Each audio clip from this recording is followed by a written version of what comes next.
আসসালামু আলাইকুম সুপ্রিয় শিক্ষার্থী ভাই ও বোনেরা, নার্সিং ডাইজেস্ট বইয়ের ইংরেজি লেকচার সিরিজের প্রথম লেকচারে আপনাদেরকে স্বাগত।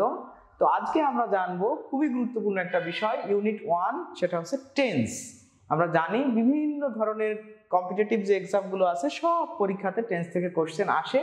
এখন টেন্স নিয়ে কিন্তু আমাদের বইয়ের সুন্দরভাবে ডিটেইলস সবকিছু আলোচনা করা হয়েছে, যেখানে আমাদের আলোচনার ফোকাস বিন্দু হচ্ছে আমরা যখনই টেন্স পড়ব তখন আমাদের সবসময় মাথায় রাখতে হবে যে টেন্সের কোন জিনিসগুলো আমাদের ভালোভাবে পড়তে হবে।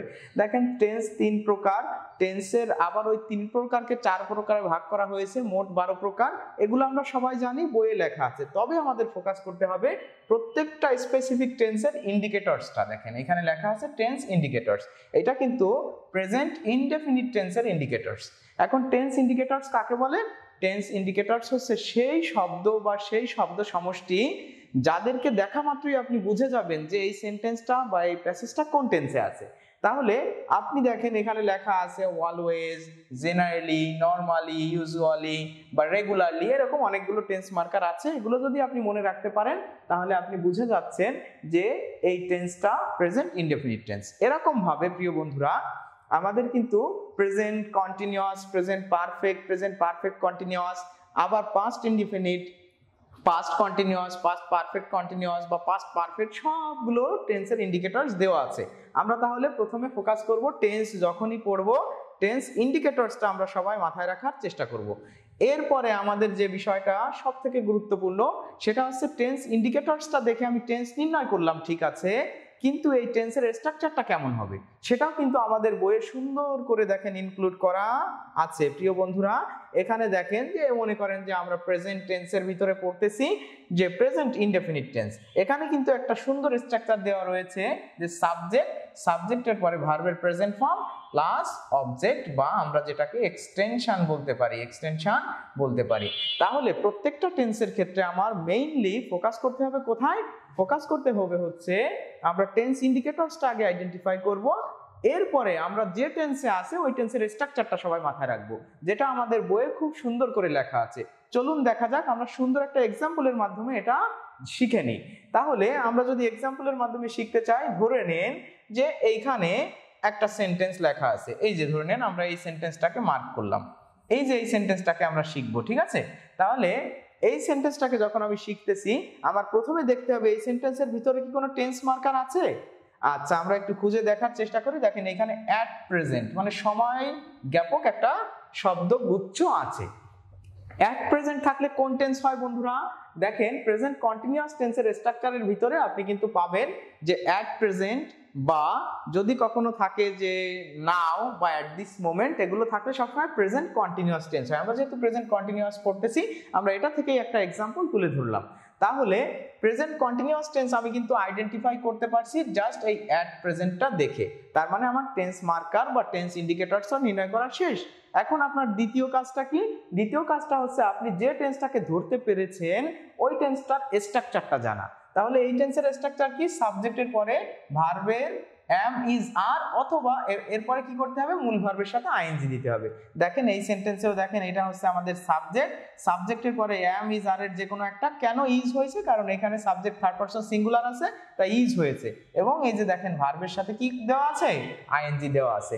তাহলে বন্ধুরা সুন্দরভাবে আপনি বুঝতে পারলেন যে টেন্স নির্ণয় করার জন্য কোন জিনিসগুলো আপনার সুন্দরভাবে মাথায় রাখতে হবে, আর যেটা জানলে আপনার টেন্স থেকে আর কোনো সমস্যা হবে না সেটাও আপনাদের ক্লিয়ার হয়ে গেল। এরকম ভাবে আমাদের এই বইয়ে সব জিনিসগুলো ইনক্লুড করা আছে। এখানে আমি অন্য একটা জিনিস নিয়ে একটু কথা বলবো। নোটা বেনিতে লেখা আছে স্টেট ভার্ব নিয়ে। তাহলে আমাদের অনেকের বুঝতে অসুবিধা হতে পারে যে স্যার স্টেট ভার্বটা কি? স্টেট ভার্বটা আছে সেই ভার্বগুলো যেগুলোর কখনো কন্টিনিউয়াস টেন্স হয় না। তো কন্টিনিউয়াস টেন্স হয় না তার মানে কি? আমি যদি প্রেজেন্ট কন্টিনিউয়াস বা পাস্ট কন্টিনিউয়াস বা ফিউচার কন্টিনিউয়াস যে কোনো কন্টিনিউয়াসে এই টেন্সগুলোকে বসাতে চাই বা ব্যবহার করতে চাই, তখন এগুলোর সাথে আইএনজি যুক্ত করা যাবে না। সেইগুলাই হচ্ছে স্টেট ভার্ব। তাহলে স্টেট ভার্ব নিয়েও বন্ধুরা আপনাদের কোনো সমস্যা থাকার কথা নয়। এরকম ভাবে আমাদের প্রেজেন্ট, পাস্ট, পারফেক্ট, বা ফিউচার টেন্সের যতগুলো স্ট্রাকচার আছে সবগুলো আমরা একই আঙ্গিকে আলোচনা করেছি। আমরা সুন্দর করে এখান থেকে আমাদের টেন্সের স্ট্রাকচার এবং ইন্ডিকেটরস গুলো শিখে নেব। এখন বন্ধুরা দেখা যাক আমরা যে টেন্স থেকে এত সুন্দর একটা আলোচনা করলাম এবং টেন্সের যে বেসিকটা শিখলাম সেখান থেকে বিগত সালে আসা প্রশ্ন নিয়ে আমরা এখন আলোচনা করব ইনশাআল্লাহ। তো টেন্সটা শেষ করার আগে আমাদের আরো একটা বিষয় একটু মাথায় রাখা দরকার, সেটা হচ্ছে টেন্সের আরেকটা ফরম্যাট আছে বা আরেকটা পার্ট আছে যেটাকে বলা হয় সিকোয়েন্স অফ টেন্স। দেখেন এখানে কিন্তু লেখা আছে সিকোয়েন্স অফ টেন্স। এই সিকোয়েন্স অফ টেন্সের বিষয়টা হচ্ছে কি, যে সাধারণত একটা সেন্টেন্সের যদি দুইটা ক্লজ থাকে বা একাধিক ক্লজ থাকে, 3টা 4টা ক্লজও থাকতে পারে, তখন একটা ক্লজ কোন টেন্সে আছে ওইটার উপর ডিপেন্ড করে কিন্তু পরবর্তী ক্লজের টেন্সটা হয়। যেহেতু পরবর্তী ক্লজের টেন্সটা এর আগের ক্লজ বা আগের ক্লজের টেন্সটা পরের ক্লজের উপর নির্ভর করে, এই জন্য এটাকে বলা হয় সিকোয়েন্স অফ টেন্স। যেরকম এর ভিতরে একটা আছে যে পাস্ট ইনডেফিনিট আর পাস্ট পারফেক্ট। দেখেন দ্যাট দেওয়া আছে মাঝখানে, দ্যাটের আগে দেওয়া আছে পাস্ট ইনডেফিনিট আর পরে দেওয়া আছে পাস্ট পারফেক্ট। এটা থেকে আপনি কি বুঝলেন? এটা থেকে আপনি বুঝলেন যে যদি কখনো দ্যাট থাকে তাহলে দ্যাটের আগে যদি পাস্ট ইনডেফিনিট টেন্স দেওয়া থাকে তাহলে পরে হবে পাস্ট পারফেক্ট টেন্স। কেমন? আমরা কি এটা একটা এক্সাম্পলের মাধ্যমে প্রিয় বন্ধুরা দেখতে পারি?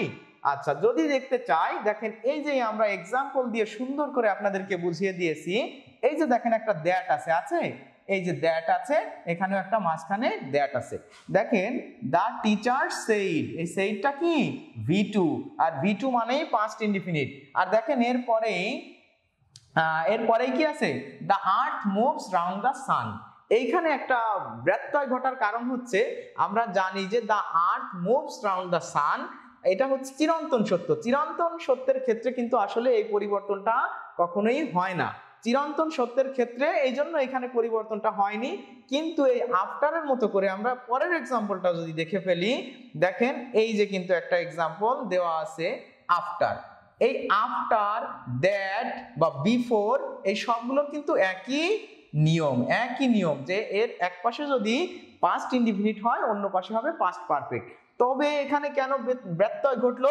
ব্যত্যয় ঘটার কারণ হলো এটা চিরন্তন সত্য।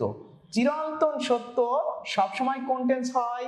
চিরন্তন সত্য, অভ্যাসগত সত্য, বৈজ্ঞানিক সত্য, সাধারণ সত্য, সবকিছুই সত্য মানেই প্রেজেন্ট ইনডেফিনিট টেন্স। যার কারণে কিন্তু এই স্ট্রাকচারটা এখানে কাজে লাগে নাই। ভয়ের কিছুই নাই, আপনারা কিন্তু সুন্দর করে জেনে গেলেন যে স্যার এই স্ট্রাকচারটা কেন এখানে কাজে লাগলো না। তবে পরের স্ট্রাকচারে আপনি চলে আসেন, দেখেন এখানে লেখা আছে I went to bed। এই যে went, এটা V2, এটা আছে কোন টেন্সে? Present past indefinite. তাহলে আমরা বলেছি পাস্ট ইনডিফিনিট থাকলে পরের অংশ হবে পাস্ট পারফেক্ট। দেখেন এইখানে I had finished, had এর পরে V3, এর মানেই হচ্ছে পাস্ট পারফেক্ট। তাহলে এই যে দেখেন আফটার বা দ্যাট বা এখানে যদি থাকতো বিফোর, যেটাই থাকুক না কেন তার এক পাশে যদি পাস্ট ইনডিফিনিট হয় তাহলে অন্য পাশে হবে কি বলেন তো? Past perfect. এটাই হচ্ছে আসলে সিকোয়েন্স অফ টেন্স। আমরা মনে হয় সিকোয়েন্স অফ টেন্সটাও বুঝতে পারলাম। দেখেন এখানে আমি আরো একটা এক্সাম্পল আপনাদেরকে ব্যাখ্যা করে দিই প্রিয় বন্ধুরা। দেখেন এখানে বিফোর আছে, তাহলে এখানে আমি দ্যাটের জায়গায় কাকে বসাতে পারি? দ্যাটের জায়গায় আমি দ্যাট, আফটার এবং বিফোর, দ্যাট, আফটার এবং বিফোর কে বসাতে পারি। তাহলে এই তিনটার যে কোনোটা থাকলেই এক পাশে যদি পাস্ট ইনডিফিনিট থাকে অন্য পাশে পাস্ট পারফেক্ট, আবার এক পাশে পাস্ট পারফেক্ট থাকলে অন্য পাশে পাস্ট ইনডেফিনিট। দেখেন এখানে আছে the train had left. Had left মানে এখানে হ্যাড প্লাস V3 আছে, মানে পাস্ট পারফেক্টে আছে। প্রিয় বন্ধুরা কোনো সমস্যা নেই, পরের অংশ তাহলে পাস্ট ইনডেফিনিট হবে, কারণ পাস্ট ইনডেফিনিট এবং পাস্ট পারফেক্টেরই হচ্ছে একটা সিকোয়েন্স আছে। দেখেন এই পাশে কিন্তু V2 হয়েছে। এখানে যেরকম আগে V2 পরে পাস্ট পারফেক্ট, এখানে আগে পাস্ট পারফেক্ট পরে V2 বা পাস্ট ইনডেফিনিট, কোনো অসুবিধা নেই। তাহলে আমরা এখান থেকে আরো যে গুরুত্বপূর্ণ একটা বিষয় শিখে নিলাম সেটা হচ্ছে সিকোয়েন্স অফ টেন্স। এই সিকোয়েন্স অফ টেন্সের ক্ষেত্রে কিন্তু আপনাকে শুধু যে এই আফটার বিফোর দিয়ে সবসময় থাকবে বিষয়টা এমন নয়। অ্যাজ দো, অ্যাজ ইফ, এরপর হচ্ছে আপনার ইফ যুক্ত সেন্টেন্স, তারপর হচ্ছে আপনার বলা যায় আনটিল, টিল, দো, অলদো, এরকম অনেক কিছু কিন্তু আমাদের এখানে ইনক্লুড করা হয়েছে। সেগুলো আপনার সুন্দর করে পড়ে নেবেন। সিকোয়েন্স অফ টেন্স নিয়ে হয়তো আপনাদের আর কোনো সমস্যা থাকবে না। এইবার এক্ষেত্রে আমাদের আরেকটা আলোচনার বিষয় হচ্ছে সেন্টেন্স। যেহেতু আমরা টেন্স পড়তেছি, আমরা যদি সেন্টেন্সই না চিনি তাহলে এই টেন্সটার প্রয়োগ কোথায় করব, তাই না? তাহলে আমরা এখন জেনে নিই সেন্টেন্স কাকে বলে। প্রিয় বন্ধুরা, আমরা এতক্ষণে যে বিষয়গুলো পড়েছি, প্রথমে আমরা টেন্স কাকে বলে এবং টেন্সের প্রকারভেদ, টেন্স পড়তে গেলে কোন বিষয়গুলো মাথায় রাখতে হয় সেটা জেনেছি। তারপরে আমরা আরেকটা কনসেপ্ট এখান থেকে ডেভেলপ করলাম, যেটার নাম হচ্ছে সিকোয়েন্স অফ টেন্স, যে এক পাশে কোন টেন্স থাকলে অন্য পাশে কোন টেন্স হয়, এই বিষয়টা বোঝা। এখন আমরা এই টেন্সের প্রয়োগগুলো কোথায় করব? প্রয়োগগুলো করব হচ্ছে আমরা কোথায়? সেন্টেন্সে। চলুন বন্ধুরা, আমরা একটু সেন্টেন্স সম্পর্কে জেনে নিই। আমরা জানি সবাই যে সেন্টেন্স কাকে বলে। সেন্টেন্সের বিভিন্ন প্রকারভেদ আছে। যে মনের ভাব সম্পূর্ণরূপে প্রকাশ করলে তাকে কি বলা হয়? সেন্টেন্স বলা হয়। সেন্টেন্সে সাধারণত সাবজেক্ট থাকে, প্রেডিকেট থাকে। সেন্টেন্সের আবার বিভিন্ন ধরনের ক্রাইটেরিয়া আছে এবং আমরা সবাই জানি যে সেন্টেন্স অর্থগতভাবে 5 প্রকার। এখানে সেন্টেন্সের প্রকারভেদগুলো অবশ্যই সুন্দরভাবে আপনারা পড়ে নেবেন। এটা জানলে আপনার আর কোনো সমস্যা হবে না। এখন আবার কিন্তু সেন্টেন্সকে অন্যভাবে ভাগ করা যায়। কিভাবে বলেন তো? অন্য যে ভাবটা সেটা হচ্ছে গঠনগতভাবে। গঠনগতভাবে আবার সেন্টেন্স কত প্রকার? 3 প্রকার। যেরকম অর্থগতভাবে 5 প্রকার, অ্যাসার্টিভ, ইন্টারোগেটিভ, ইম্পারেটিভ, অপটেটিভ এবং এক্সক্লেমেটরি, ঠিক অর্থগতভাবে আবার দেখবেন এখানে কমপ্লেক্স, সিম্পল এবং কম্পাউন্ড, এই 3 প্রকার সেন্টেন্স রয়েছে। এবং এই সেন্টেন্সের জন্য যে সেন্টেন্স চেনার যে মার্কারগুলো রয়েছে সেগুলো আপনারা পড়ে নেবেন। যেরকম এখানে কমপ্লেক্স সেন্টেন্স চিনতে গেলে as if, as though, as much as soon as, provided that, then, though, although, এরকম যে কথাগুলো আছে এগুলো থাকলে সবসময় কোন সেন্টেন্স হয়? কমপ্লেক্স সেন্টেন্স হয়। আবার যদি কম্পাউন্ড সেন্টেন্স আপনি চিনতে চান, সেখানেও কিন্তু এখানে কিছু সেন্টেন্সের মার্কার অ্যান্ড, বাট, অর, নর, অলসো এরকম দেওয়া আছে। এগুলো আপনাকে কি করতে হবে? সুন্দরভাবে মনে রাখতে হবে। আর সিম্পল যে সেন্টেন্সটা, সিম্পল সেন্টেন্সটা হচ্ছে আপনার কি করতে হবে বলেন তো? মাত্র যখন একটা ফাইনাইট ভার্ব থাকে এবং একটা সাবজেক্ট থাকে তখন সিম্পল সেন্টেন্স হয়। তাহলে বন্ধুরা, আমরা এতক্ষণে যেটা শিখলাম সেটাকে আমরা প্রিভিয়াস ইয়ারের বিভিন্ন কোশ্চেনে প্রয়োগ করে দেখব যে এই লেকচার সিরিজ থেকে বা আমাদের প্রথম লেকচারে আমরা এতক্ষণে কি কি শিখলাম। তাহলে আমি একটু প্রথমে ব্রিফিং দিয়ে আপনাদেরকে বলি। আমরা প্রথমে হচ্ছে শিখেছি টেন্স। প্রথমে আমরা কি শিখেছি? টেন্স। এটা হচ্ছে আমাদের 1 নাম্বার কনসেপ্ট। 2 নাম্বার কনসেপ্টে আমাদের ছিল যে আমরা সিকোয়েন্স অফ টেন্সটাও শিখে নিয়েছি। Sequence of tense, sequence of tense. তাহলে সিকোয়েন্স অফ টেন্সের পরে কি পড়েছি আপনারা বলেন তো? সিকোয়েন্স অফ টেন্সের পরে আমরা সবাই পড়ে নিয়েছি সেন্টেন্স। সবাই কি পড়ে নিয়েছি? সেন্টেন্স। এখন সেন্টেন্স আবার অর্থগতভাবে আমি বলেছি 5 প্রকার, আর গঠনগতভাবে বলেছি কত প্রকার? 3 প্রকার। সেই বিষয়গুলো নিয়েই আমরা বিগত সালে আসা প্রশ্নকে ঘাটাঘাটি করে একদম কেটে ছিঁড়ে সুন্দরভাবে বিশ্লেষণ করে আপনাদেরকে বোঝাবো যে এই ইউনিট 1 এর আসলে সারমর্মটা কি এবং এটা থেকে কিভাবে প্রশ্ন আসে, কিভাবে আমরা উত্তর করব। তাহলে বন্ধুরা, আমরা চলে যাই আমাদের প্রথম প্রশ্নে। প্রথম প্রশ্ন আমরা এখন যদি একটু প্র্যাকটিস করার চেষ্টা করি, দেখেন এখানে আছে যে he will explain it, he will explain it when he come back। দেখেন এইখানে কিন্তু দুইটা টেন্স আছে দুই পাশে। দেখেন উইল এক্সপ্লেইন একটা টেন্স, আবার এ পাশেও কিন্তু একটা টেন্স আমাকে বসাতে বলতেছে। তার মানে আমরা কি পড়েছি বলেন তো? একটু আগে সিকোয়েন্স অফ টেন্স পড়েছি না? তাহলে সিকোয়েন্স অফ টেন্স আছে দুই পাশে দুইটা টেন্স থাকে, এক পাশের টেন্সটার উপর অন্য পাশের টেন্সটা ডিপেন্ড করে। তাহলে এইখানে কোন টেন্স আছে বলেন তো? Will explain. এই উইল এক্সপ্লেইনটা হচ্ছে ফিউচার ইনডিফিনিট টেন্স। আর যখনই কোনো সেন্টেন্সের ক্ষেত্রে, সিকোয়েন্স অফ টেন্সের ক্ষেত্রে এক পাশে ফিউচার ইনডিফিনিট থাকে, 100% আপনারা মনে রাখবেন অন্য পাশটা হবে প্রেজেন্ট ইনডিফিনিট। অন্য পাশটা হবে কি? Present indefinite. তাহলে এটাও সিকোয়েন্স অফ টেন্স। দেখেন এখানটা হোয়েন ছিল, হোয়েনের আগে কি আছে? হোয়েনের আগে আছে ফিউচার ইনডিফিনিট। তাহলে হোয়েন এর পরে কি হবে? প্রেজেন্ট ইনডিফিনিট হবে। তাহলে প্রেজেন্ট ইনডিফিনিট বন্ধুরা কোথায় আছে? দেখেন এইখানে আছে কামিং। কামিং হবে না, কারণ আমরা জানি প্রেজেন্ট ইনডিফিনিট টেন্সে হচ্ছে সাবজেক্টের পরে ভার্বের বেস ফর্ম বা প্রেজেন্ট ফর্ম হয় এবং থার্ড পারসন সিঙ্গুলার হলে ভার্বের সাথে একটা এস বাই এস যুক্ত হয়। তাহলে এটা যেহেতু শুধু কামিং আছে, হবে না। এটা এসে কেম, কেম মানে V2, এটা হবে না কারণ প্রেজেন্ট টেন্সে V2 হতে পারে না। এটা আবার উইল কাম, এটা আবার ফিউচারেই আছে, এটাও হবে না।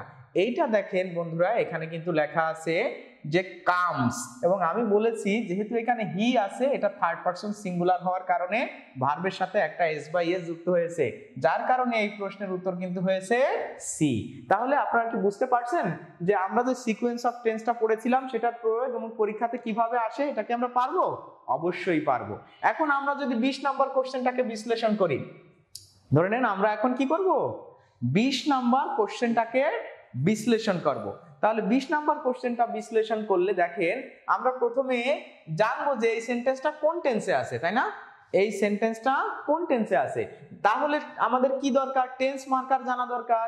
দেখেন তো বন্ধুরা, এখানে কি কোনো টেন্স মার্কার আছে? আমি তো দেখতে পারতেছি একটা টেন্স মার্কার আছে, সেটা হচ্ছে নাও।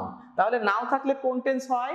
নাও থাকলে প্রেজেন্ট কন্টিনিউয়াস টেন্স হয়, যেটা আমাদের বইয়ে সুন্দর করে ইনক্লুড করে টেন্স ইন্ডিকেটরস এর ভিতরে দেওয়া আছে।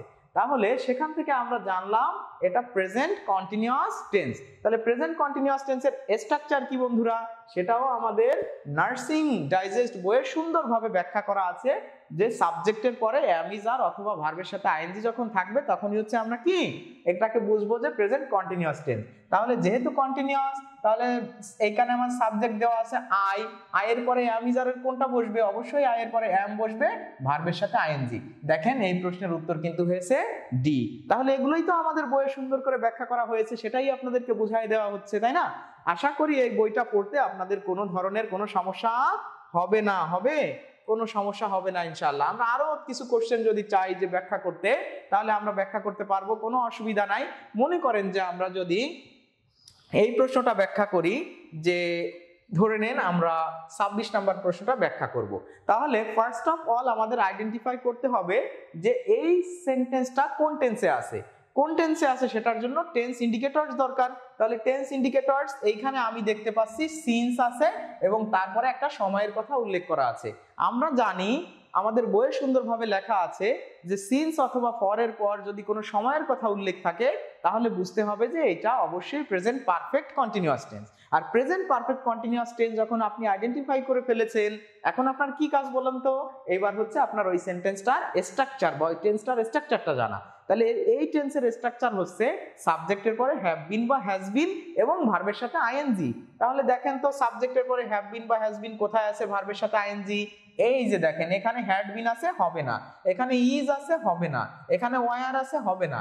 তাহলে এই যে দেখেন হ্যাভ বিন বা হ্যাজ বিন, যেহেতু মাই প্যারেন্টস প্লুরাল তাই হ্যাভ বিন হয়েছে ভার্বের সাথে আইএনজি, তাহলে উত্তর হয়েছে ডি।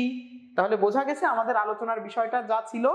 এখন মনে হয় আপনারা সবাই বুঝতে পারছেন যে আমাদের আজকের এই ইউনিট 1 এর আলোচনার বিষয়টা কি আমরা সুন্দর করে বুঝতে পেরেছি, এবং আশা করি এই চ্যাপ্টারটা পড়তে বা এই ইউনিটটা নিয়ে আপনাদের কোনো সমস্যা হবে না।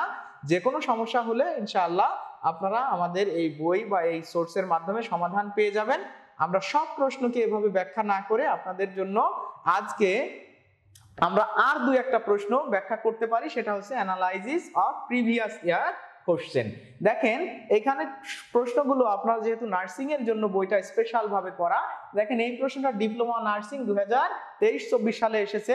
এই যে 23-24 সালে আসা প্রশ্ন, এরকম ভাবে প্রত্যেকটা মিডওয়াইফারি যেখানে 2019-20 সালে এই প্রশ্নটা এসেছে, এই যে দেখেন এই প্রশ্নটা, তার মানে এখান থেকে আমরা কিছু কোশ্চেন এখন অ্যানালাইজ করতেছি যে প্রশ্নগুলো বিগত সালে এসেছে।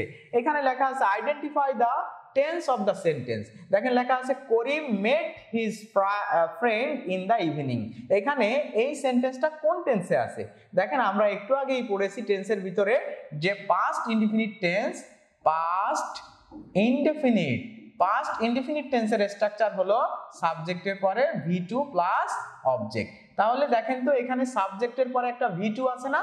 আমরা জানি মিট হচ্ছে আমাদের মূল ভার্ব, এই মিট হচ্ছে V1 আর এর V2 হচ্ছে কি MET, মেট।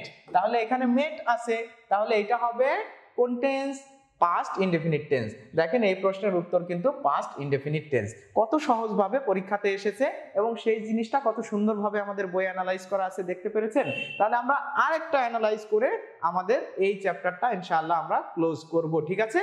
তাহলে দেখেন আমি একটু আগে যেটা পড়েছিলাম যে আমরা জানি যে যখন সময়ের কথা উল্লেখ থাকে, সময়ের কথা যখন উল্লেখ থাকে তখন তার পূর্বে একটা সিন্স অথবা ফর বসাতে হয়।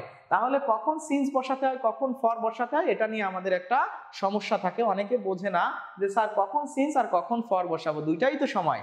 হ্যাঁ, যখন কোনো পয়েন্ট অফ টাইম থাকে যে কখন থেকে শুরু হয়েছে কোনো একটা পয়েন্ট, সেটা 1971 সাল বা গতকাল বা ফেব্রুয়ারি মাস বা শুক্রবার বা শনিবার বা সকাল থেকে বিকাল থেকে, মানে কোনো পয়েন্ট থাকলে এই সিন্স হয়। আর যখন কোনো টাইম ডিউরেশন দেওয়া থাকে 2 ঘন্টা 5 ঘন্টা 5 দিন 10 মিনিট 20 মিনিট, এরকম যখন নির্দিষ্ট সময় ওইভাবে আপনার উল্লেখ করা থাকে তখন হয় ফর।